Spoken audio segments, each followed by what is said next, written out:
जी। हाँ? सुबह हो गई, सूरज निकलने वाला है। उठो, चलकर गाय का दूध निकालो। उठो। मेरा लाडला पुत्र पुरेंद्र दूध के बिना रह नहीं सकता। उसे शीघ्र ही दूध चाहिए। अरे टुकुर टुकुर मुंह क्या देख रहा है? उठ। और सुनो, दूध की एक बूंद भी नीचे ना गिरे। और ये भी ध्यान रहे, ये गाय तुम्हारे भैया या मामा की नहीं है। ये तो मैं अपने पिता के घर से लाई हूँ। यदि ये गाय मैं नहीं लाती तो मेरा निकम्मा पति मुझे और मेरे पुत्र पुरेंद्र को भूखा ही मार देता। हाँ, चलो उठो। हाँ? अरे रे रे रे रे रे, कहा था ना एक बूंद दूध ना गिरे। हाँ? सारा दूध गिरा दिया निर्लज्ज कहीं। मामा से भीख मंगवाएगा क्या भांजे? हाँ? भाभी, गाय की ठोकर से गिर गया, मैं निकाल देती हूँ। चल निकाल जल्दी। हाँ हाँ। ले बेटा। आजा आजा, काली आजा।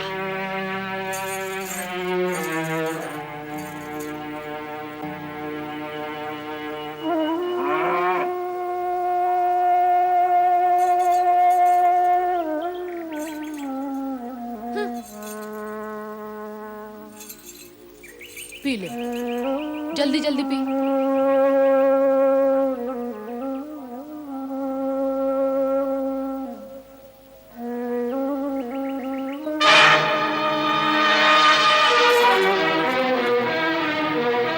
तू क्या देख रहा है आंखें चौड़ी करके? कुदृष्टि लगाएगा मेरे पुत्र को। हाँ? जा, हट यहाँ से। गाय चराने लेकर जा। जा कह रही हूँ ना।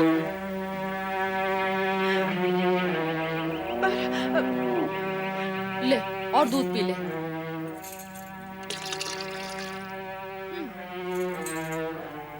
अब तू यहाँ खड़ी खड़ी क्या मुंह देख रही है महारानी? घर का कामकाज कौन करेगा? जा।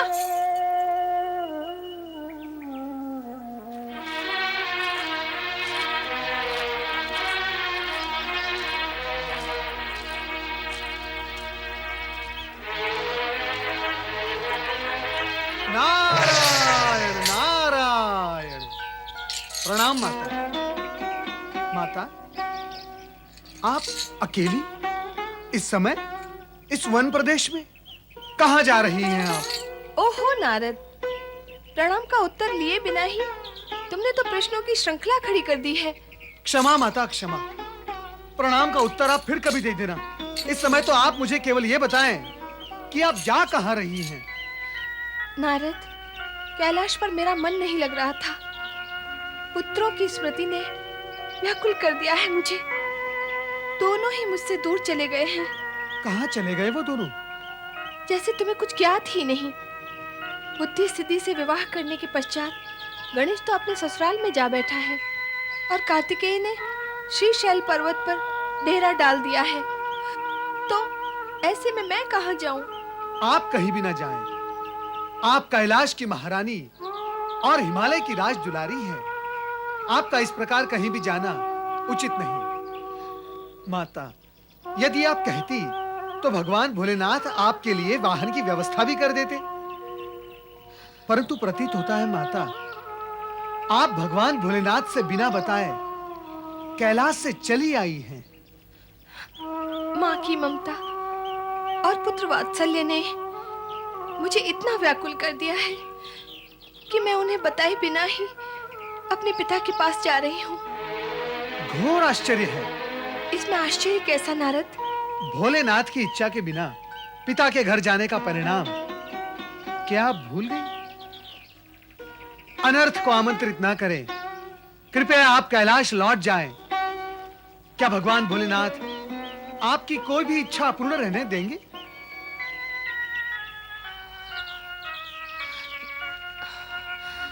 हाँ, व्याकुलता ने मुझे कुछ अधिक ही अधीर कर दिया है। मेरा कैलाश लौट जाना ही उचित होगा।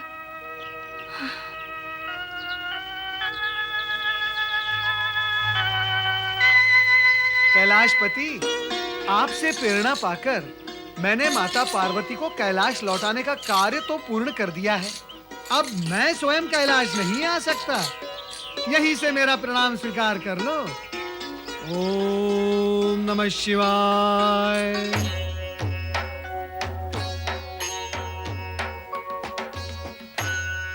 भोलेनाथ तो आज भी समाधि में लीन है। न जाने पार्वती माता कब लौटेंगी। माता पार्वती आ गई। प्रणाम प्रणाम माता। माता प्रणाम। माता प्रणाम। माता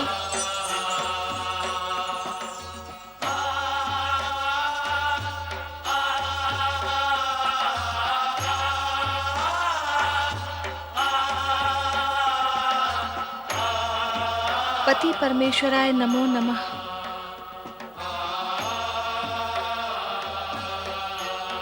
कहाँ चली गई थी देवी? गई तो थी पर जा न सकी। पर कहाँ और क्यों? यहाँ मेरा मन नहीं लग रहा था, इसलिए पिताश्री के घर जाने के विचार से निकली थी। पिता के घर? बिना निमंत्रण? बिना निमंत्रण तो कहीं भी नहीं जाना चाहिए देवी। तो क्या करूं? पुत्रों की स्मृति मुझे विकल करती रहती है। बार बार उनका प्रिय मुख मेरी आंखों के सामने आता है, पर न तो मैं उन्हें देख पाती हूँ, न ही उनसे मिल पाती हूँ।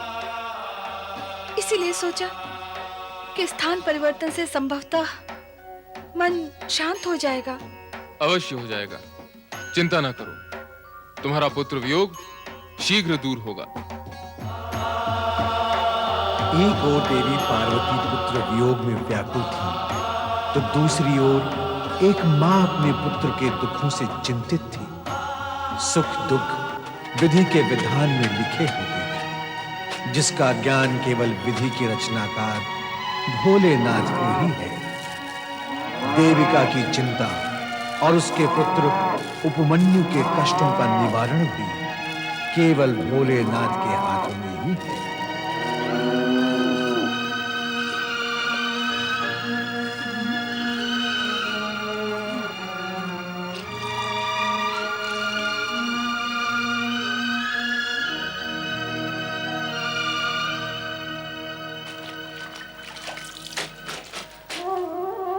इस भूख से तो अच्छा था अपने गांव में ही भिक्षा मांगकर पेट भर लेते।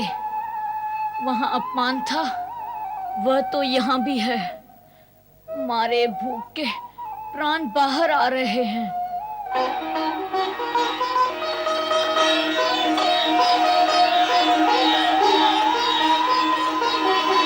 मन तो कहता है गाय का दूध पीकर ही अपनी भूख मिटा लूं।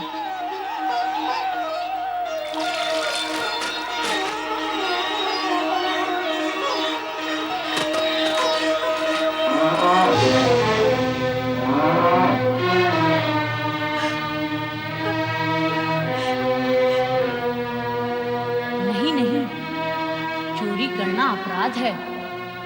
चोरी करने से तो भूखा रहना अच्छा है। माँ, माँ, उपमन्यु बेटा, माँ, इतना काम करके भी भूखा ही रहना पड़ता है, तो यह हम अपने गांव में भी कर सकते हैं। चलो माँ, अपने गांव लौट चलें।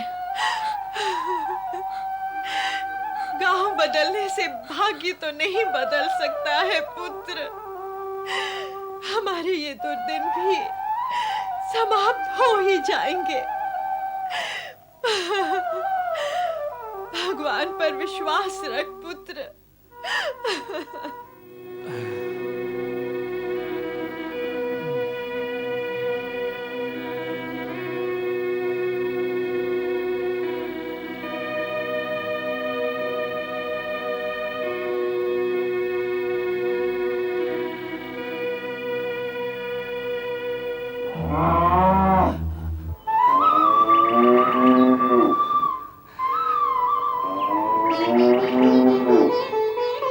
लो बहन, ये मिष्ठान है तुम्हारे और उपमन्यु के लिए। एक यजमान ने दिए हैं। तारा को पता चलता तो ये मिष्ठान पुरंदर को दे देती। लो, तुम और उपमन्यु खा लो। ये लो। मामा मिष्ठान लाए हो हमारे लिए? हाँ उपमन्यु, ये मिष्ठान तुम्हारे लिए है। लो बेटे।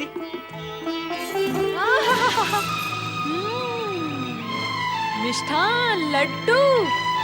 तुम्हें लाज नहीं आती? अपने पुत्र को मिष्ठान ना देकर पराये पुत्र को प्रसन्न कर रहे हो, हाँ? अरे कैसे पिता हो? धिक्कार है ऐसे पिता पर। उपमन्यु क्या पराया है? मेरी बहन का पुत्र क्या पराया है? भांजे पराये होते हैं क्या? ओहो, भांजे के मामा जग में पहले अपने पुत्र के लिए विचार करते हैं, भांजे के लिए नहीं। और ये दोनों माँ पुत्र, इन्हें तनिक भी लाज नहीं आती। जानती है, पुरंदर के खाए पिए बिना इस घर में कोई कुछ भी खाता पीता नहीं। फिर भी मीठा खाने के लिए न जाने कितने जन्मों से इन माँ पुत्रों की आत्मा व्याकुल थी कि इस मिष्ठान पर आंखें गड़ी हुई हैं। हाँ? आज इन्हें दंड स्वरूप भोजन ही नहीं मिलेगा। हाँ, समझे? चलो तुम अंदर, चलो, चल।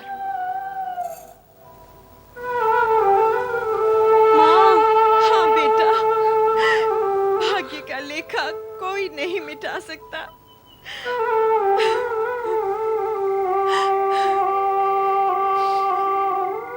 हे भोलेनाथ, हे कैलाशपति, क्या मेरे उपमन्यु के भाग्य में तुमने सिर्फ दुख ही दुख लिखे हैं, एक भी सुख नहीं लिखा।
परम देव, देवों के आदिदेव भगवान भोलेनाथ, क्या अपराध किया है मैंने और मेरे पुत्र उपमन्यु ने प्रभु? हम आपकी कृपा से वंचित क्यों हैं? क्यों हमें अपमान का विष पीना पड़ रहा है? क्यों हमें भूखा मरना पड़ रहा है प्रभु? मेरे पति व्याघ्रपाद आपके परम भक्त थे और मानते थे कि शिव भक्ति द्वारा वे शिव धाम तक अवश्य पहुंच जाएंगे। क्या वो सब असत्य था प्रभु? ओम नमः शिवाय, ओम नमः शिवाय। स्वामी, स्वामी, स्वामी, आप यहाँ भगवान शिव के चरणों में। स्वामी, आपको पता है, आपके चले जाने के पश्चात आपका पुत्र उपमन्यु दूध और भोजन के एक एक दाने के लिए तरस गया है। मैं तो जैसे तैसे भूखी प्यासी रह लेती हूँ, पर उसका दुख मुझसे देखा नहीं जाता है स्वामी। भगवान शिव पर आस्था रखो देविका, भगवान शिव पर आस्था रखो। हमारा पुत्र अभागा नहीं, वो शिव कृपा का पात्र बनेगा। उससे कहो कि वो शिव भक्ति में स्वयं को समर्पित कर दे और श्रद्धा के साथ डूब जाए शिव भक्ति में। सब शुभ ही शुभ होगा, मंगल ही मंगल होगा। सब शुभ ही शुभ होगा, मंगल ही मंगल होगा। सब शुभ ही शुभ होगा, मंगल ही मंगल होगा। सब शुभ ही शुभ होगा, शुभ ही शुभ होगा, मंगल ही मंगल होगा। मंगल ही मंगल होगा।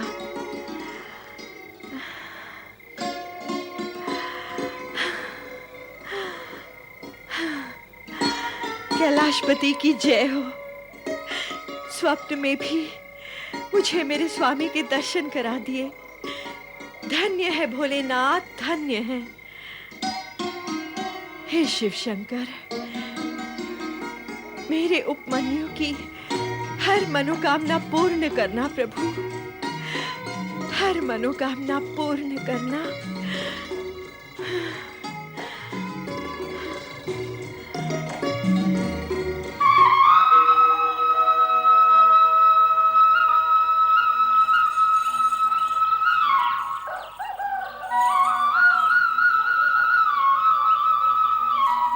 अरे अरे अरे अरे, ला मुझे दे। भाभी, थोड़ा सा दूध उपमन्यु को दे देती। बहुत दिनों से इसने दूध नहीं पिया है। बहुत दिनों से नहीं पिया तो क्या हुआ? इसके पेट में पीड़ा हुई? नहीं हुई ना? तो बस, और बहुत दिन तक नहीं पिएगा तो कुछ नहीं होगा इसे। हाँ? विधाता तेरी रक्षा करे बेटा। भाभी, थोड़ा सा दूध दे देती तो तुम्हारा बहुत उपकार होता। देखो ननन जी, दूध के लिए गाय चाहिए, गाय के लिए धन, और धन के लिए भाग्य चाहिए, और वो तुम्हारे पास है नहीं। वो होता तो तुम यहाँ क्यों आती? अब तुम्हें समझ लेना चाहिए कि तुम्हारे भाग्य में दूध है ही नहीं। हाँ?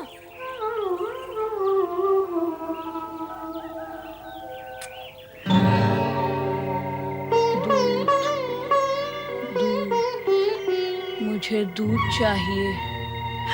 दूध, दूध, मुझे दूध दो माँ। दूध, दूध, दूध, दूध, दूध, मुझे दूध चाहिए। हाँ, दूध, दूध, मैं लाती हूँ। दूध, दूध, दूध, दूध, दूध, दूध, दूध, दूध, दूध, दूध, दूध, दूध, दूध, दूध, दूध, दूध,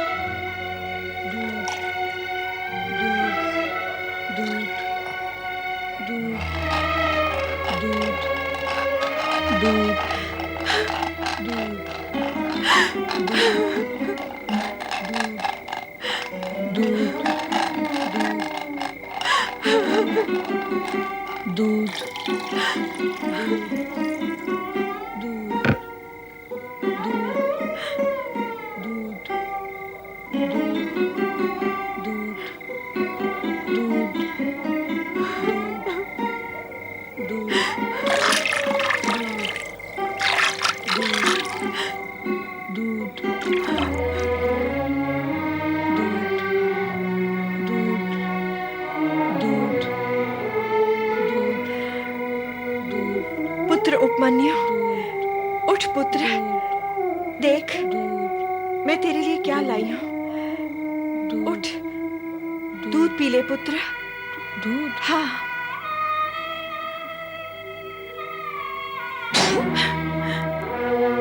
क्या दिया माँ? क्या दिया तुमने मुझे? यह दूध नहीं है। तुमने छल किया मेरे साथ। क्यों किया ऐसा? बोलो, क्यों किया ऐसा?